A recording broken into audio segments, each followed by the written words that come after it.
Yeah, we were chatting. So everybody, this is Vinny. How you doing, Vinny? Good, man. Good, Charlie. How are you? I'm doing pretty solid. I gotta say, it's Friday. The money's going in. Q1's doing solid. Q4 was solid. I can't really complain. My trainer, I told him to make me regret walking to the gym, and he did his job. So I'm in a world of hurt. I think after this, I'm gonna get a mani pedi, some fried chicken, and watch RuPaul. That's my night. Ooh, it sounds like a good Friday night. I know exactly what your trainer likes to do. Work out legs. That's my favorite thing, man. Present Yeah, pride man. themselves in their thighs and their calves. So Oh, yeah, it was quads and calves day today. So, lovely. oh, just all of it. So yeah, man, this is not a do you lift, bro type thing. You just Yeah. happened to pop into that thing. But anyway, so I'm so glad to have you on in here, and I know that we've been knowing each other for a while now. I think we found each other on Utopia like last year, some other time, and so I was just really curious for you, knowing as a Facebook advertiser, somebody's starting to see some stuff. How are you feeling about 2022? And what are you doing right now? And so far as trying to, what is the strategies that you're really going in for? What is how are you building to scale? What does success look like for you? Talk to me about just how are you making 2022, your best life? You know what I mean? Yeah, so it's an incredible question. So first, I'd like to give a little bit of context. I've been running Facebook ads for 2.5 years, and one thing that when I first started working alongside you is that I had to relearn what I had learned in the past, which was absolutely insane for me. It was a tough transition to go through, but more and more that I learned, I was able to start to see, okay, I understand why I thought like this and why other people taught me this hack or taught me this type of retargeting system and why it doesn't make sense anymore. Once I was able to go through that myself mentally and visualize it, I was able to think, okay, finally, I see a clearer vision. I actually got a question earlier today. I was in the Utopia chat and I was chatting it up with a couple of friends, and Leon, who's is a buddy of mine, he goes, oh, NK, they're like, dude, it's 2022. Facebook ads is going down. And I said, yeah, for the people that want to hack it, for the people that don't understand it anymore. And he said, do you have any faith in the Facebook ads coming into 2022? And I said, a lot of faith, more faith than I actually had the past 2 years of running Facebook ads. I feel more competent, and I feel that my testing process actually has a meaning and a purpose behind it that's more stable overall. And he said, what? And so just going back to that point, it felt really good to me to be able to feel confident coming into 2022. So Yeah, no, I love it, man. And there's a couple of things you said in there that I think are really big. Like one is the hacks, all of that stuff, and having to unlearn what you learned. Like, talk to me. Like, what are a couple of things that you used to think were paramount to success that now is something you wouldn't touch with somebody else's 10-foot pole? yeah, so that's one thing is specifically, I remember working with I was working with a bunch of small clients all at the same time. And I was working with about 17 different accounts at the same time. And I was constantly competing to get better ROAS. So every single day, I would micromanage my ads. I would be spending countless hours on looking, okay, this ad's doing good. Okay, turn this one off. Okay, now turn this one back on. Okay, this one was doing good 3 days ago. This one, and just going back and forth. And I'm like, okay, that's just a lot to manage all in one day, but I was able to do it mainly because I had my handy dandy notebook and I was writing everything down just to remember everything. I know, right? The notebooks. And what they would tell me is that, hey, we're looking for a specific ROAS. That would be literally a part of my onboarding call. And I remember working with a company called Silver Linings Herbs and Vitamins. It was vitamins and supplements specifically for horses, so horse feed. And their product was actually really good. And I said to myself, I said, if I had a horse, I really like this product because the labels are transparent. One thing that they had that was a huge benefit was the AOV was really high. It was about 125 to 175 AOV roughly, which was great. And we Yeah. had built out a landing page for them on ClickFunnels and stuff. And so we were able to sell about we were going for 1 to 3 bottles every single sell. So sometimes the AOV would be even up to $200, which was absolutely phenomenal. And we were averaging every month 3x ROAS. And on month 4, I remember that they sent us a message and said, and remember, this client's paying us $500 a month. Okay, $500 a month. So that's really little. and they said, hey, we're done working with you guys. And I was flabbergasted, just absolutely. It was like a right hook straight from my blind spot. And I said, wait, what happened? They said to me, well, we can't afford your services anymore, plus running Facebook ads. They said it just, the Facebook ads aren't doing good enough. And I said, here are the screenshots right here. This is exactly what's happening. And we had built think about this, we also had built them on a landing page. We were optimizing that on a weekly basis as well. And I had to think to myself, so finally one of my higher ups that I was working with during that time on that Facebook ad account, he entered into a call with them and I was able to listen. Well, what we noticed is that their overhead and their cost of goods sold was too big because it manufactured in-house. So that was causing like the cost of goods sold to be ridiculous, plus the amount of employees as well. And even that 3x ROAS month over month didn't make a difference in their business. So that's one thing that I really had to unlearn. Yeah, the ROAS stuff, I tell people all the time, like the trick to making it work isn't your ROAS, because your platform ROAS is basically nonsense. The number doesn't mean anything anyway. There's like this equation. There's like, I like to call like the golden equation of direct to consumer. Really anything, but for the purpose of this conversation, golden equation of direct to consumer, which is like your cost of goods plus your cost of per acquisition of a sale. Because remember, a sale is not a customer, right? Like having a customer is very different than making a sale. Those are two very functionally different things.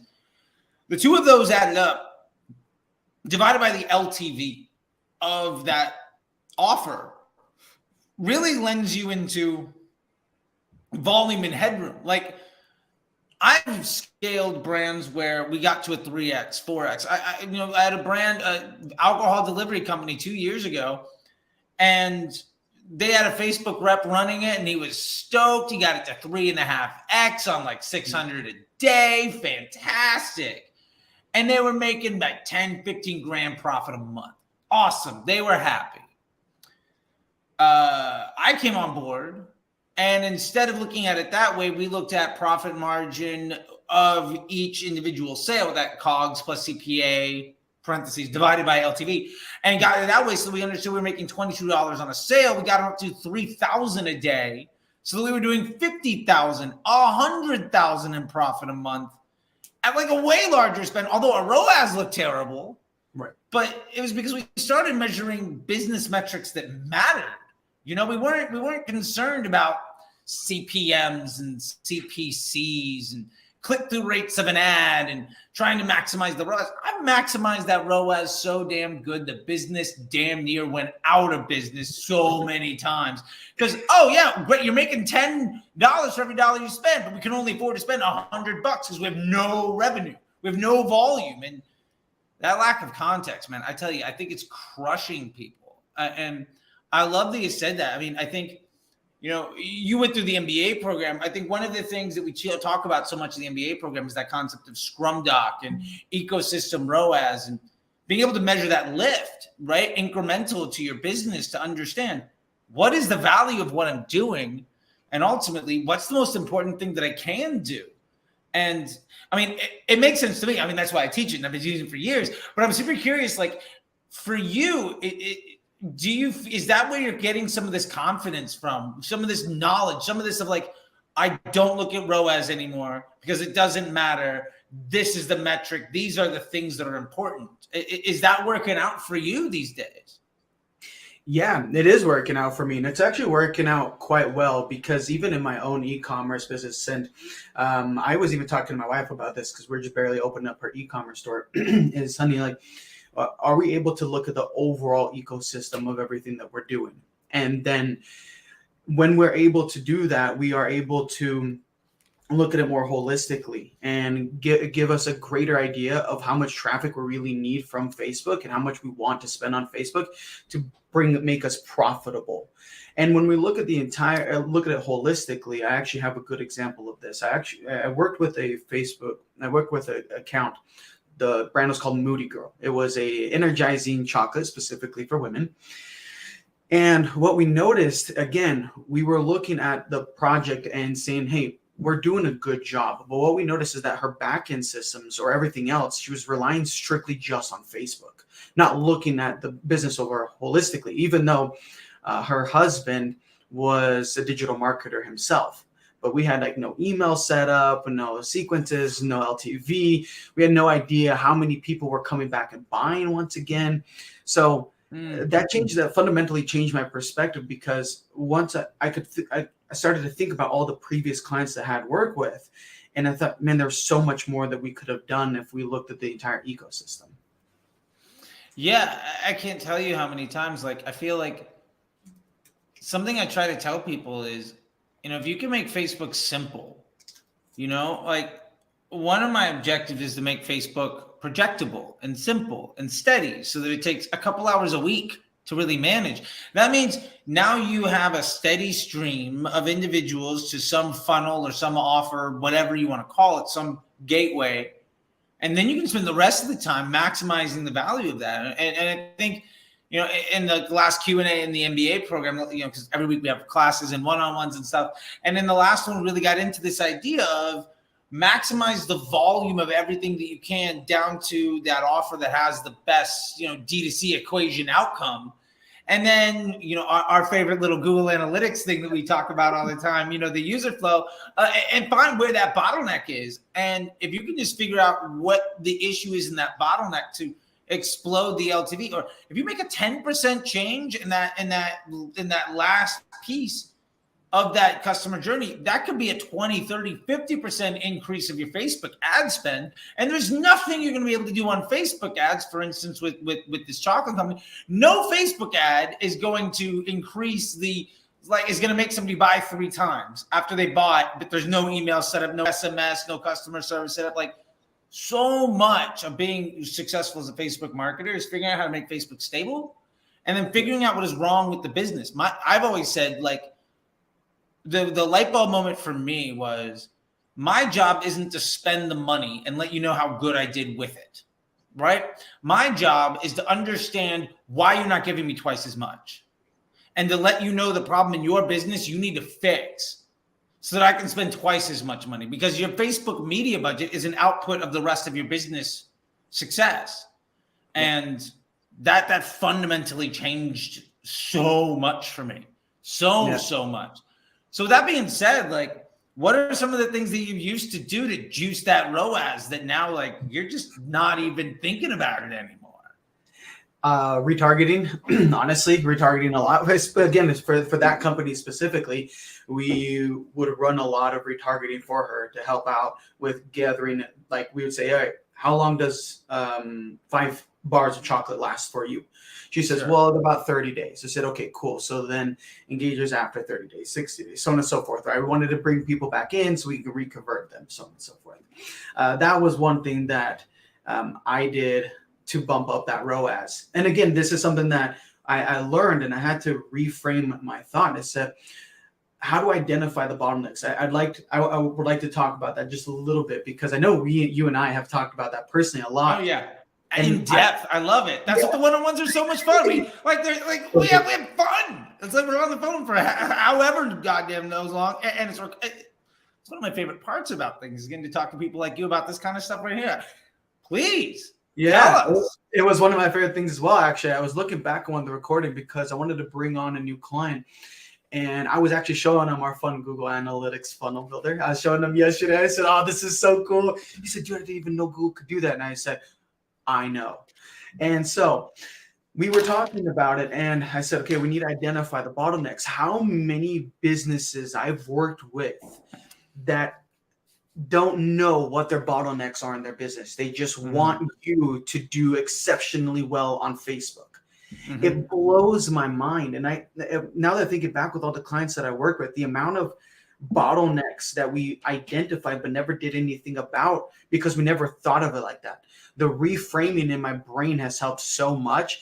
So when I onboard or work with a new client, I say, okay, look, we're going to work by objectives, by business specific business objectives. And we're going to identify these bottlenecks. And then we're going to, like you said, open up the floodgates, say, okay, what's the next bottleneck? Okay, how do we continue building this? And how do we spend more on Facebook? And I never thought about how do we spend more on Facebook. I always thought, how do I maximize the spend that I currently have on Facebook to make the numbers that I get look really good? So just tie it back into ROAS, right? How many ads do I need? How many creatives do I need?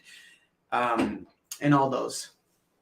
Yeah, no, I love it and that's great to get us into another spot, but just that a business objective. Oh man, I can't tell you how many people like have the crippling mistake of thinking I can spend $1,000 on one offer. So if I want to get to 5,000, I need 5 offers. When in reality, the most important thing is actually getting out of your own way, stop fighting with yourself, and focus on the thing that actually makes the most sense. Like that idea of trying to scale your business by making a machine learning platform dumber and chasing a million things I'm going to do better by doing 5 times as many things worse is the dumbest thing ever once you say it out loud, right? Yeah. And I get like why people think that way. It makes sense until you like use real world examples of like, well, no, that's not how this works. That's not how any of this works. I love that commercial. When she's like, I unfriend you. I taken you off my wall. I love that. No, but I love it. And you're getting down to like a great point here about pushing the creative, you know, and once you've identified the business objectives through those equations we've talked about, and you're going over the stuff that we talked about managing the funnel and doing the analytics and stuff, which, by the way, I mean, this is all in the Facebook Ads MBA program, but if you notice, most of this doesn't have anything to do with like the right audience or the right bidding model, because none of that makes any difference. Like literally, as soon as you stop fighting that stupid little battle in the weeds, you can start conquering the world, because that little shit that makes no difference will cripple you, and you're just going to make it harder and harder and harder. Work more and more hours every day to make less and less money, rip your hair out, and what's the point of that? But to that point about creative, I know we've had a lot of conversations about that, and so, you know, what are you doing right now insofar as like trying to make creative work, doing testing, stuff like that? Because I feel like there's this big thing. I'm loving this like critical mass of where I'm seeing people say, oh, well, ads do the targeting. Yeah. And creative is the most important thing. I'm like, yeah, absolutely. Been saying it for 5 years. I'm glad we're catching up. Yeah. But the problem is the parrots and the echo chambers of the world aren't telling people what to do. And so without getting too like nitty gritty, because I don't want to sit here for like 3 hours talking about it, but like, how are you approaching creative testing stuff, you know, like as an ethos is the way that you're thinking about trying to solve these problems, and then using those ads to target? How are you doing that as well? Yeah. So again, I got to bring it back to this, just the reframing in my brain. I like to give examples of what I've done previously just to help give good context. So before, I held this really firm belief in a glass jar that ultimately got shattered within our first call before I started working with you in the MBA program, and you replaced it with a new belief. And that belief was that the old belief was that creative testing was a part of my creative tests was a part of having one campaign ad set specific to so a specific variable that I was going to keep constant, or 2 variables I was going to keep constant. And the only variable that was ever going to change was the creatives. Mm-hmm. Well, here's the thing. So when I had that belief, I was like, okay, great. So the only thing I'm changing is creative. So I figure, okay, this is what the creative that works. Well, when you shattered that glass jar for me and inserted a new belief into a brand new jar, I thought you said that you separate them within each individual element. And I was like, oh my gosh, that makes so much sense, because before you would test 3 different creatives, 5 different creatives, and the same headline and the same copy. Just assuming that your copy and your headline was ultimately the best ones. We know the copy that converts. Yeah, we know the copy that converts, even though it was the first test. Yeah. Right. And the only issue was the creative. So I approach it differently. I'm actually looking at different concepts of creative, not the different concepts of creative. How does that?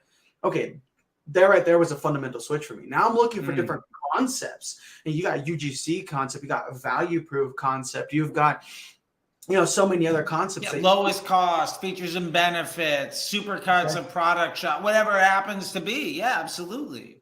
Yeah, and when I started reframing it in my mind and testing it, those individual elements, I was really able to have what's the word I'm looking for? Sorry, I was able to have more confidence in these assets that I bring into the next phase of testing, which ultimately made me so much more confident to test. Because before I'd be a little bit nervous, like, hey, tell a client, like, I'm testing. It's like, yeah, but I don't know which element's going to work well. I don't know if this creative is actually going to convert. Well, now that I'm bringing those tearing those elements apart and dissecting them and putting into their individual pieces, I'm able to have a lot more confidence in the way that I test my creatives as well. No, I love that. Like the fact that instead of taking throw the spaghetti against the wall because nothing really matters, it's a crapshoot, and I'm going to say, well, this had to do good after 3 days. I'm going to bet my entire business on its success. And then ripping your hair out when it dies after 4 days and saying, well, Facebook's not stable. Because like any business, if you're firing any employee, if you hire 12 people, and then you say, all right, great, I've got 1-star employee, I'm going to make them run the entire business. And then the shit house goes up in flames. You're like, well, clearly I can't, like, my business is like, the problem isn't the ad, right? The problem isn't Facebook. The problem is Facebook works. Facebook does exactly what it says it's going to do. They sell you some of their attention for profit. And your objective is to meet that contract of giving people a positive experience that ultimately turns into positive business objectives for your brand. And when you start looking at it that way, I think you start to realize, well, how can I be a good partner? And it goes to like, I mean, I'm a married guy. Like if my wife said, I need this, that, and from you. And my response was, fuck you. It's not going to work out well. But that's at the core of the strategy of 90% of people that I see running Facebook ads.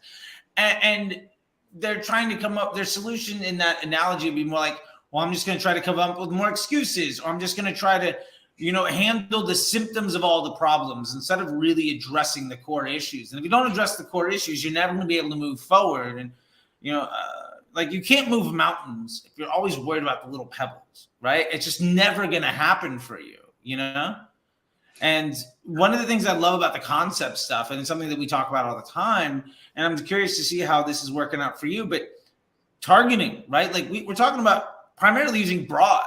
And people were like, well, broad doesn't work. Facebook doesn't work. But it absolutely does. And it's just a matter that you are not taught properly. And it's because most people learned from some guru on the internet who's probably overworked and underpaid and poorly trained by somebody else that was overworked, poorly trained. And that generation of bad advice that comes down because somebody rented a Lamborghini and made a get-rich-quick scheme 5 years ago, and just nobody's bothered to make it better. Because I feel like stuff that makes sense, that's easy, where you can just recycle that information, is so much easier for people to digest and so much easier for them to want to do, instead of really investing in developing real business strategies. And so with that being said, like, how are you seeing these concepts do the targeting for you, and embracing broad versus 20 interest groups, and trying to keep Facebook dumb as hell for profit, which again makes no sense when you actually think about it in any way. I've yet to hear a single logical conversation of, well, Facebook's a machine learning platform. My goal is to keep it as dumb as possible and to print money. Like that makes no sense. Right. So one thing for me, and I could think of a very clear story. I was working with a company called Old Boy Homeschool, and they were selling printable ebooks for kids that they could draw, and it was educational and it was fun.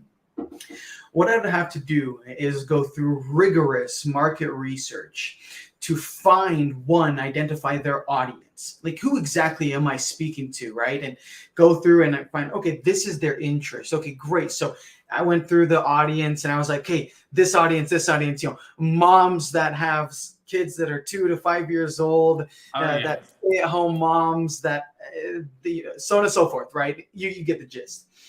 And I remember actually increasing the amount of sales that I got for them, but still not at a profitable rate. So when I started looking at broad, I actually noticed this on one account that someone that I used to work with, and he was actually running broad for financial, and it was doing the best out of all of the other interests. And that didn't register to me until just barely. Yeah.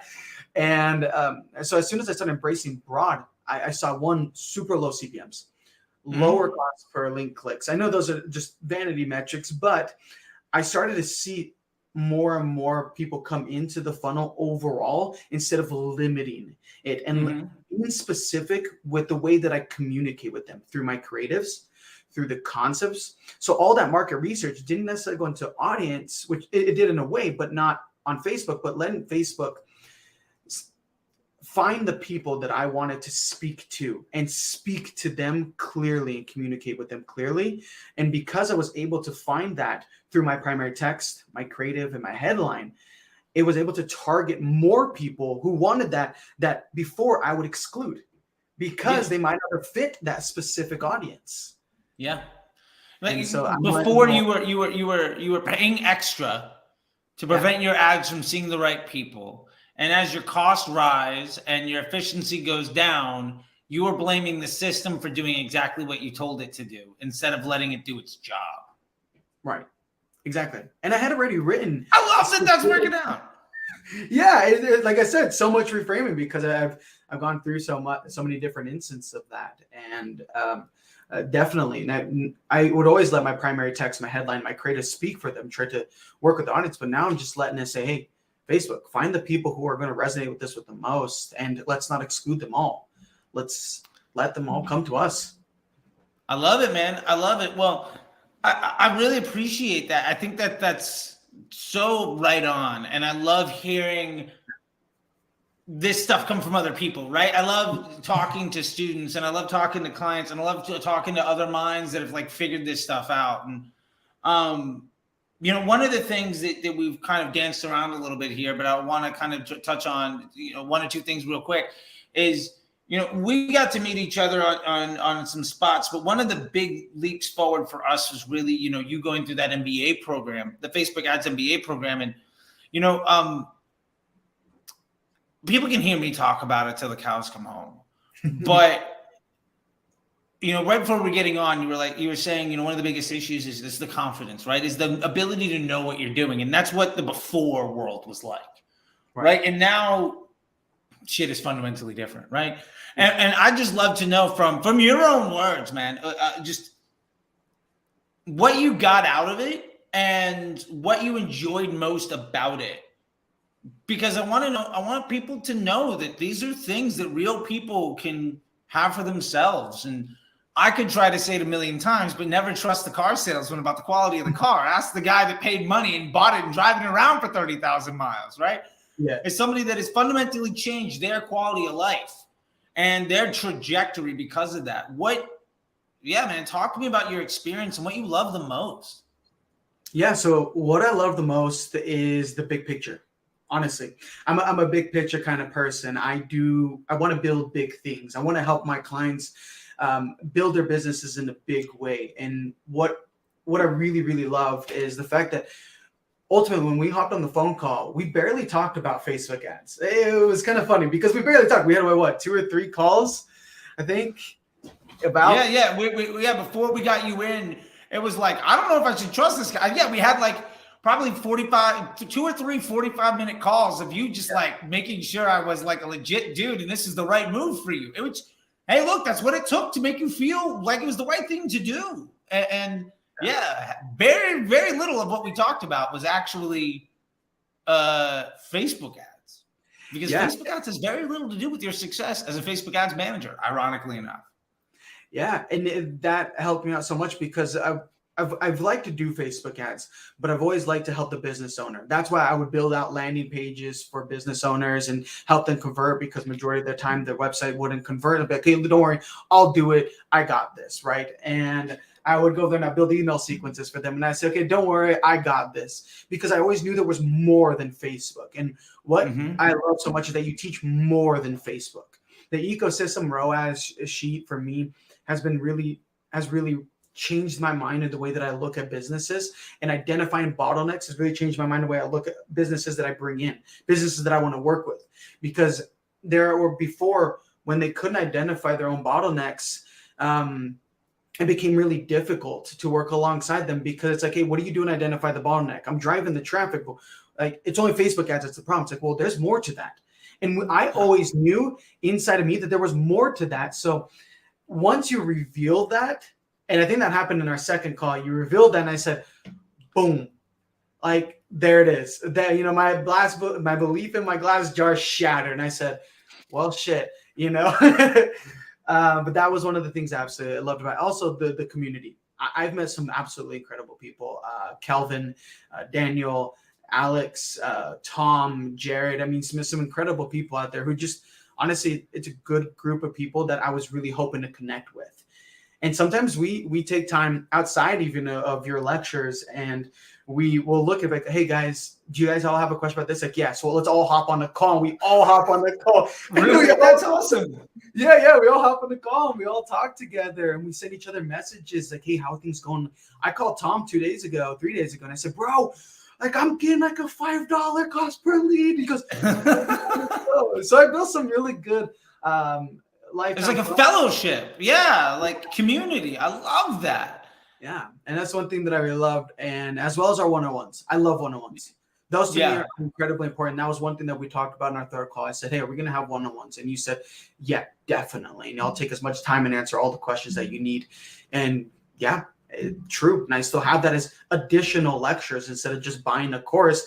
I have like real world lectures that we can actually go through with real life questions and instances that I can tell. Yeah, opening up your screen, recording the whole phone call, diving through, like answering your questions, holding your hand through all of these individual things, giving you direction to the next pain points, like letting you know, okay, here's the 5 things you're going to do. And in 7 days, this thing's going to go wrong. So let's prep for it now. Like all of that stuff, like knowing what to do. And I love to see people blossom through all of that stuff. And I think, to wrap things up, the most important thing about that is, you were trying to make a decision on whether or not you were going to take control of the rest of your life and what that direction looked like. And now you're a elite level marketer that is, taking on clients and doing really great stuff. And I mean, I love it. And part of the thing too is when you have new clients and you have new questions and stuff, there's that community. So it's not just like, well, I graduated, what am I going to do? It's like, I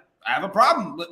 I'll talk to you on Thursday or whatever, right? Yeah. And that's so great, and I love that. And so with that being said, like I would love to like leave the floor to you on this thing of like, how can people find you? Like maybe they really dug what you're doing. Maybe they're unhappy with the people that are going on. Maybe they just want like, can Vini audit my account and maybe I can work with him if he actually knows what he's talking about? And like, yeah, because I want to make sure that people either, maybe they're trying to change what they're doing and they can reach out to you to be like, all right, is this for real? Or maybe they're struggling and they don't necessarily want to do it themselves, but they're very unhappy with the, very low quality support they're getting from some big fancy name of a whole bunch of people that are overworked, poorly trained, and underpaid, and they're not getting the love they deserve. So with that being said, I'll leave the floor to you, man. How can people find you? What are you up to? And let's make sure that anybody watching this gets to know who you are. And, hey, why not talk to Vini? Yeah. Thank you so much. I really appreciate that, Charlie. Thank you. So you can find me on Twitter, Vinicius Leon Petri. And my DMs are open. Yeah, very, very fancy. I got the link in the description. Okay, promise. Great. Yeah. Okay. And yeah, you can find me there. My DMs are always open. You can ask me any type of questions. And one thing that I do want to say really quickly is if you're on the fence at all in any way, think about this. What what Charlie teaches as your mentor in the MBA program is something that it's going to take you years. I'm talking about 5 to 10 years to learn, to go through and experience, and you can finish that much faster. That was one thing that me and him talked about. I was like, look, I want all your knowledge. Give it to me. And you're like, okay, cool. And so that was exactly, but that's where you can find me. Currently what I'm doing is Facebook ads, CRO, helping with conversion. Like we're even writing copy for landing pages if that's necessary, because like we talked about the ecosystem, whereas there's a whole ecosystem, not just Facebook. I want to make sure that whatever traffic that I'm driving is also converting, and then we're converting on the back end. So I'm also doing emails as well and different email sequences to help out companies. So those are the things that I'm doing. I love it, man. I love it. Well, thank you very much, dude. I appreciate it. Like I said, it's Friday. I'm pretty sure I promised my wife a mani-pedi at 5 o'clock with some fried chicken and root Paul. And okay, I got 12 minutes to walk 5 minutes up the street, and I probably should make sure she's ready to go. So I really appreciate it, man. I get to live a life, and I'm very happy about it. I love getting to talk to alumni, and I love getting to talk to successful people. And I really hope that, like, one of the vibes I get out of all this ultimately is you took a risk investing in yourself. Yeah. It was not the cheapest investment you made, but I hope it was the most valuable one. Oh yeah, for sure. It definitely was. Right on, man. Well, hey, look, thank you so much. I'm going to let you go. I got to go. Happy weekend to you. And I know we got some more one-on-ones. And if I don't see you until I see you, I'll see you. Yeah, good. Same to you. And all right, you have a great time. Tell you later I said hello. Keep kicking some ass, man. I'll see you later. You as well. Happy weekend. Bye.